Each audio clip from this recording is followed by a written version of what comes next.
Ya, selamat pagi adik-adik, selamat hari Minggu. Ya, bagaimana kabarnya adik-adik? Kakak harapkan semoga selalu sehat, senang, dan sukacita. Ya, Kak Daniel, senang sekali kita dapat bertemu kembali dalam HIPT Online pada 15 November 2020. Ya, adik-adik pagi hari ini kita akan dilayani oleh pelayan firman Kak Daniel. Iya, dan juga pelayan liturginya dengan Kak Alfred. Ya, adik-adik semua sudah siap beribadah? Ya, kalau kita sudah siap beribadah, kita akan siapkan hati dan pikiran kita untuk masuk dalam ibadah. Sebelumnya kita akan bersaat teduh. Saat teduh dimulai.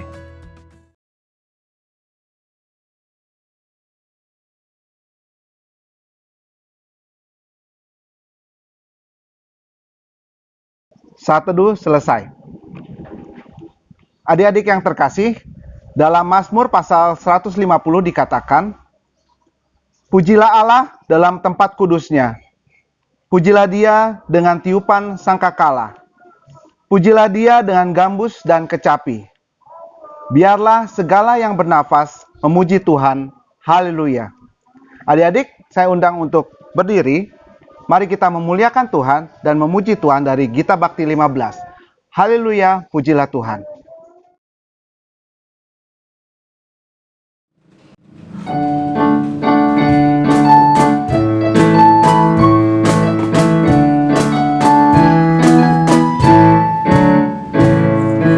Haleluya, puji Tuhan. Puji Dia Maha Kuasa, Sang Pencipta alam raya dan segala isinya. Hai segala yang bernafas, puji Dia yang di surga. Dia memberikan nafas bagimu. Haleluya, puji Tuhan selamanya.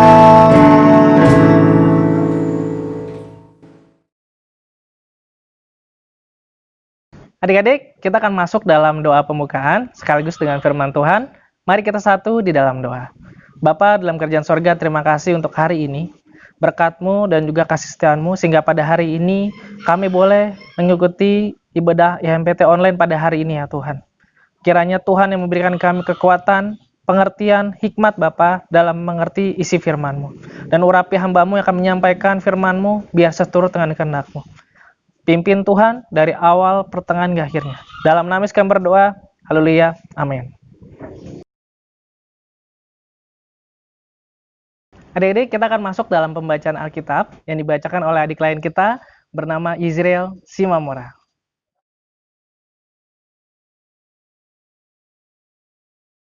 Pembacaan Alkitab dari kitab Yesaya 50 ayat 4-6 yang demikian bunyinya. Ketaatan hamba Tuhan. Tuhan Allah telah memberikan kepadaku lidah seorang murid, supaya dengan perkataan aku dapat memberi semangat baru kepada orang yang letih lesu. Setiap pagi ia mempertajam pendengaranku untuk mendengar seperti seorang murid. Tuhan Allah telah membukakan telingaku, dan aku tidak memberontak, tidak berpaling ke belakang. Aku memberi punggungku kepada orang-orang yang memukul aku dan pipiku kepada orang-orang yang mencabut janggutku. Aku tidak menyembunyikan mukaku ketika aku dinodai dan diludahi. Demikian pembacaan Alkitab. Terpujilah Kristus.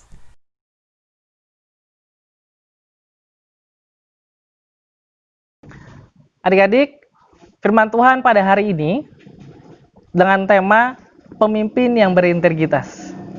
Pernahkah adik-adik mendengar kata pemimpin? Mungkin adik-adik sering mendengar ya. Di dalam lingkungan adik-adik, mungkin di rumah, di sekolah. Kalau di sekolah kan bilangnya pemimpin kelas, dibilangnya ketua kelas. Atau pemimpin di sekolah namanya kepala sekolah. Kalau di keluarga, itu pemimpinnya adalah kepala rumah tangga. Atau papa kita. Adik-adik, pemimpin menurut KBBI itu adalah orang yang memimpin. Nah, yang berintegritas menurut KBBI itu adalah mutu, sifat, dan keadaan yang menggambarkan kesatuan yang utuh, sehingga memiliki potensi dan kemampuan memancarkan kewibawaan. Nah, pemimpin yang berintegritas ini adalah sebetulnya yang kita biasa temui di setiap hari dalam lingkungan sekolah maupun keluarga adik-adik yang tadi kakak sudah sebutkan. Nah, pemimpin di sini itu juga berbicara tentang diri kita adik-adik, karena suatu saat nanti kita akan jadi seorang pemimpin. Yang laki-laki akan memimpin, namanya jadi kepala rumah tangga. Yang perempuan bisa jadi seorang pemimpin dalam hal keuangan atau lain sebagainya di pekerjaan atau mungkin juga di dalam bidang-bidang tertentu. Nah, di sini adik-adik kita lihat dari pembacaan kita pada hari ini mau menjelaskan seorang ada hamba yang dipilih oleh Tuhan. Karena waktu itu bangsa Israel yang katanya bangsa pilihan Tuhan, di dalam hidupnya tidak taat dan jadi teladan. Jadi makanya kita lihat Tuhan memilih seorang hamba Tuhan. Nah, seorang hamba Tuhan yang Tuhan pilih di sini memiliki kriteria, yaitu dikatakan kriterianya adalah memiliki lidah seorang murid. Itu diberikan oleh Tuhan. Dan lidah seorang murid di sini dikatakan juga fungsinya memberi semangat yang baru kepada orang yang letih lesu. Tuhan juga memberikan telinga yang terbuka adik-adik. Membuka telinga. Dimaksudkan di sini di ayat 5 adalah telinga yang mau dengar-dengaran akan Tuhan, akan firman Tuhan. Dan juga tidak memberontak, tidak berpaling ke belakang. Dan yang terakhir adalah memberi punggung. Artinya adalah disinilah orang-orang yang tidak menyembunyikan muka ketika dia harus menghadapi orang-orang yang menodai dia atau dia harus mengalami penganiayaan, bahkan sampai diludahi. Jadi pemimpin harus bisa diandalkan adik-adik ya. Dan juga dalam kehidupan hari lepas hari, dalam perkataan dan perbuatannya juga harus sesuai. Jadi bukan hanya ketika dia dalam organisasi atau dalam pekerjaan dia menjadi seorang yang bisa diandalkan, tapi dalam kehidupan sehari-hari pun juga harus bisa diandalkan. Nah, di sini juga berlaku untuk kita adik-adik sebagai umat Tuhan, sebagai anak Tuhan. Yang dimana di sini kalau kita lihat adik-adik, kalau misalnya kita jadi teladan, jadi pemimpin, kita akan dipercaya oleh Tuhan untuk hal-hal yang lebih besar lagi untuk kedepannya. Menurut investor tersukses di dunia saat ini dari Amerika Serikat, bernama Warren Buffett, ada 3 karakter seorang pemimpin. Yang pertama memiliki kecerdasan, yang kedua memiliki inisiatif, yang ketiga berintegritas. Mengapa integritas ini menjadi hal yang penting menurut Warren Buffett? Yang pertama, itu tidak memakai topeng. Jadi seorang pemimpin itu harus transparansi. Jadi tidak boleh ada yang ditutup-tutupin atau pura-pura. Jadi kalau misalnya aslinya dia adalah seorang yang tegas, dia harus orang yang tegas. Apa yang dia dibicarakan itu harus sesuai. Yang kedua, melakukan apa yang mereka ucapkan. Di sini artinya adalah mereka bertanggung jawab atas apa yang mereka ucapkan. Jadi ketika ada sebuah masalah atau ada kesalahan, dia mau turun tangan. Jadi tidak membiarkan anak buahnya menghadapi sendirian. Yang ketiga, berorientasi pada kebenaran, jujur, jadi anti suap, dan juga hidupnya dia nggak mau ada kesalahan. Kesalahan mungkin akan terjadi, tapi dia akan berusaha untuk lebih baik lagi. Yang keempat, tidak segan memberikan penghargaan pada anak buah. Jadi kalau misalnya ada anak buah yang bisa memberikan kontribusi bagi perusahaan, ia akan berikan penghargaan. Yang kelima, mau mendengarkan saat menyelesaikan masalah. Jadi ketika ada masalah, dia mau mendengarkan setiap pendapat, dia tidak mau berpihak dengan sisi yang kanan atau sisi yang kiri, tapi dia malahan beli solusi, jalan yang terbaik dari permasalahan tersebut. Dan yang terakhir, yang keenam adalah mau meluangkan waktu. Jadi dia mau mendampingi anak buahnya dan juga menjelaskan tanggung jawabnya apa. Sehingga anak buahnya ini bisa dapat bekerja lebih baik lagi, dapat berkembang, dan juga apa yang menjadi sasaran tujuan bisa tercapai. Nah, adik-adik, di firman Tuhan kita pada hari ini, kalau kita lihat di sini kan bicara tentang pemimpin yang berintegritas. Bicara tentang pemimpin yang berintegritas, adik-adik, menurut firman Tuhan yang pada hari ini dengan temanya pemimpin yang berintegritas, di sini firman Tuhan mengatakan juga ada pemimpin yang berintegritas adik-adik. Di dalam perjanjian lama, kita bisa buka di dalam Yohanes 13 ayat yang ke-15. Di sini dikatakan bahwa bagaimana Yesus mengatakan demikian, sebab aku telah memberikan suatu teladan kepada kamu supaya kamu juga berbuat sama seperti yang telah kuperbuat kepadamu. Dan di sini kita lihat bagaimana Yesus menjadi teladan. Yesus memiliki integritas. Jadi apa yang dia katakan, ia lakukan juga. Kalau dalam perjanjian lama, kita juga bisa belajar dari Amsal, itu ada di Amsal 28 ayat 16. Bagaimana bila seorang pemimpin yang tidak mau belajar, tidak mau merubah dirinya mulai dari saat ini, akibatnya nanti akan jadi pemimpin yang suka menindas. Nanti adik-adik bisa baca di Amsal 28 ayat yang ke-16. Jadi kesimpulannya adik-adik di sini, pemimpin yang berintegritas itu adalah yang memiliki integritas adik-adik dalam etika dan moral. Integritas dalam keberadaan benar di hadapan Tuhan, dan benar dengan diri sendiri, integritas dalam berpikir dan dalam berkomunikasi. Ya, adik-adik dalam kehidupan adik-adik bisa dilakukan juga itu di keluarga adik-adik ya. Misalnya kita menjadi seorang pemimpin ya adik ya, yang berintegritas adalah ketika mama papa suruh adik-adik. Misalnya kita disuruh ngepel, nyapu, itu kita sudah belajar menjadi seorang pemimpin yang berintegritas. Atau ada tugas dari sekolah, kita mengerjakan. Dan kemudian tanpa adik-adik sadarin, kita juga bisa jadi pemimpin integritas mulai dari kita melatih diri kita untuk bangun pagi. Atau mungkin juga kita bisa lakukan dalam kehidupan pergaulan kita tidak memilih pergaulan yang buruk, yang menghancurkan hidup kita, tapi pergaulan yang baik, yang membangun diri kita. Nah, untuk itu adik-adik, mulai dari sekarang, cobalah adik-adik tanam dalam diri hati adik-adik untuk punya motivasi untuk berubah, belajar untuk jadi seorang pemimpin adik-adik. Karena kita nggak pernah tahu nanti kelak kita akan jadi apa adik-adik. Entah kita akan dipilih menjadi seorang pemimpin di gereja, di sekolah, ataupun nanti di perusahaan, menjadi seorang direktur kah, atau memimpin sebuah negara. Kita nggak ada yang tahu rencana Tuhan adik-adik. Biarlah itu kita simpan di dalam hidup kita hari lepas hari adik-adik. Yaitu jadi seorang pemimpin yang berintegritas. Promosi itu lebih baik datang bukan dari diri kita sendiri, tapi dari Tuhan, yang adalah pencipta semesta alam. Biarlah firman Tuhan kita pada hari ini memotivasi kita untuk menjadi seorang pemimpin yang berintegritas, pemimpin yang bukan bicara tentang hanya jabatan atau kedudukan, tapi soal perkataan, juga perilaku yang sesuai dengan firman Tuhan. Karena pemimpin yang berintegritas pastinya nampak dalam kehidupan sehari-hari. Dan dimulai dari saat ini. Tuhan Yesus memberkati.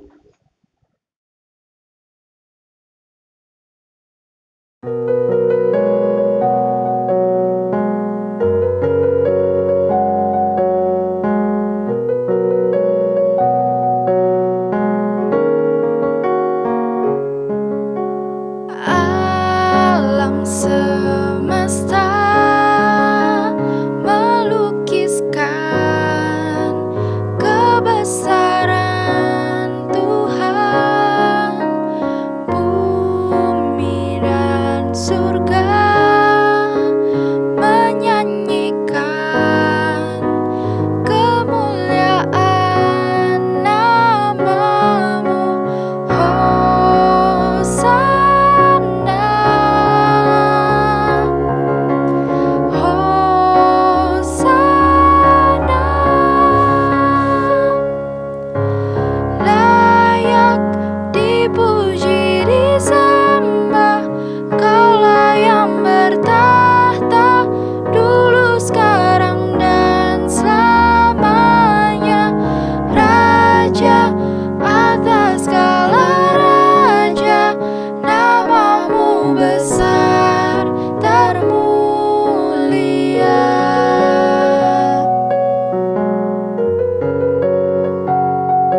Teman-teman, mari kita bersatu di dalam doa.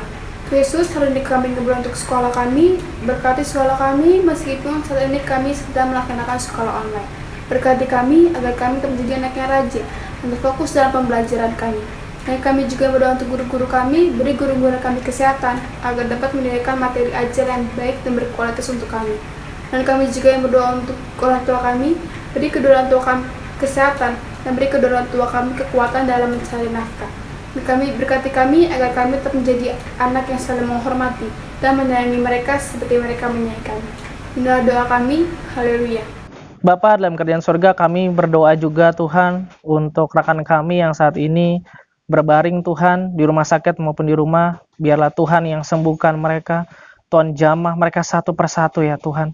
Secara khusus juga kami berdoa buat Andrianus Tuhan, dalam perawatannya, pemulihannya, biar Tuhan berikan kekuatan serta juga kemampuan untuk melakukan aktivitas kembali Bapa. Menyerahkan juga untuk keluarga yang merawat, biar Tuhan yang memberikan mereka semangat, sukacita dan damai sejahtera-Mu. Kami berdoa juga ya Bapa untuk setiap makanan, minuman, obat-obatan yang mereka konsumsi, biar itu semua kesembuhan boleh terjadi. Dan Tuhan juga yang berkati bangsa negara kami, pulihkan bangsa negara kami, berkati Bapak Jokowi dan juga beserta jajarannya, dari yang tertinggi sampai dengan yang terendah ya Bapa. Dalam nama Yesus, Tuhan berikan solusi untuk setiap masalah yang ada. Tuhan berikan hikmat, kebijaksanaan, dan juga pelindungan daripada setiap hal-hal yang jahat. Kami berdoa juga untuk gereja kami Bapa, mulai dari pemimpin tertinggi sampai terendah, dari pendeta, majelis, dan juga setiap pelkat, setiap mereka yang terlibat di dalamnya. Tuhan yang campur tangan, Tuhan yang tolong, Tuhan berikan kekuatan, sehingga apa yang sudah diprogramkan bisa berjalan dengan baik. Dan biarlah selama pandemi ini kami hidup sesuai dengan kehendak-Mu, sesuai dengan firman-Mu ya Bapa. Terima kasih ya Bapa, dalam nama Yesus kami berdoa. Kami serahkan doa ini hanya dalam satu nama, yaitu kepada Tuhan Yesus Kristus yang telah mengajar kami berdoa sempurna. Bapa kami yang di sorga, dikuduskanlah nama-Mu, datanglah kerajaan-Mu, jadilah kehendak-Mu di bumi seperti sorga.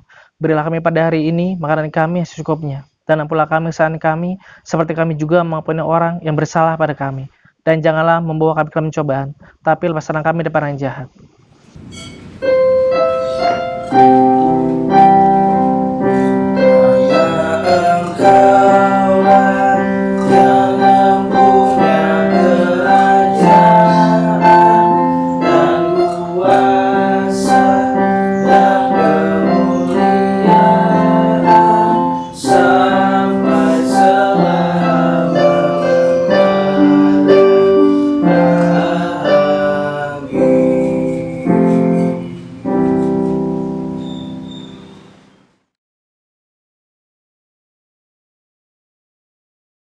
Adik-adik, kita akan memberikan persembahan. Ada 4 cara dalam memberikan persembahan, seperti berikut ini.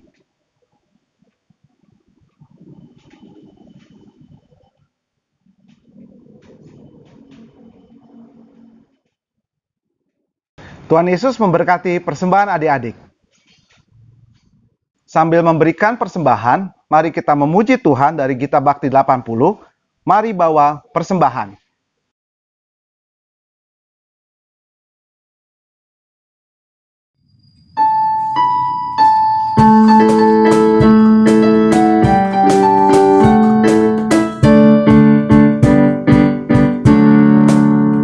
Mari bawa persembahan kepada Tuhanmu dengan hati sukacita, bersyukur padanya. Tuhan sudah mencurahkan kasih-Nya padamu.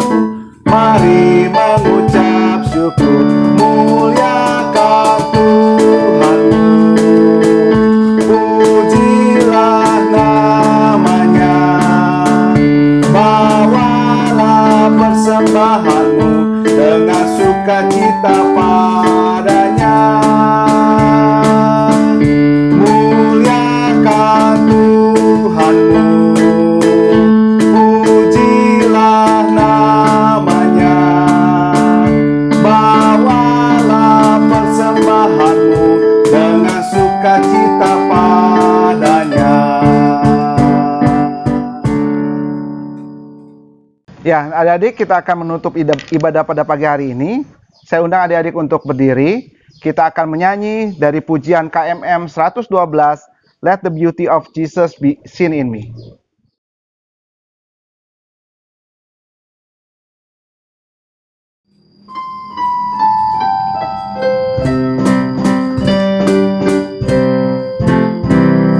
Let the beauty of Jesus be seen in me. All His wonderful patience and purity. All God's Spirit divine, all my nature refined. Till the beauty of Jesus be seen in me. Yesus beriku nampakkan terangmu. Hidup suci penuh cahaya kasih-Mu. Bimbing aku terus oleh Roh Kudus, hingga nampaklah Yesus di hidupku.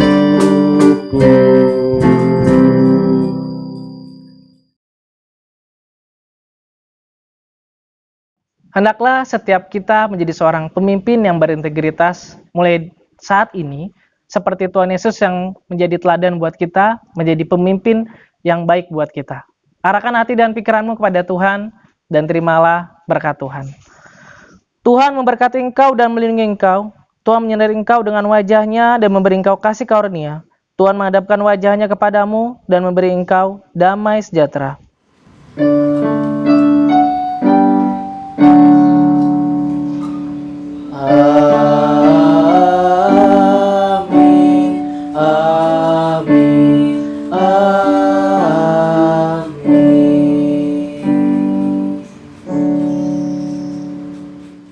Ya, adik-adik, ibadah telah selesai. Tidak lupa kami mengucapkan terima kasih untuk pelayan-pelayan yang telah ambil bagian dalam ibadah pada pagi hari ini.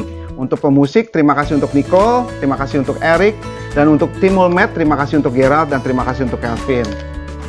Nah, adik-adik, kakak juga mengingatkan untuk tidak lupa mendengarkan setiap hari SBTH online yang di-share di grup WA kelas masing-masing. Dan juga jangan lupa protokol kesehatan, yaitu menjaga jarak, mencuci tangan, dan menggunakan masker. Adik-adik, sampai bertemu lagi dalam ibadah minggu depan. Selamat hari Minggu. Tuhan Yesus memberkati.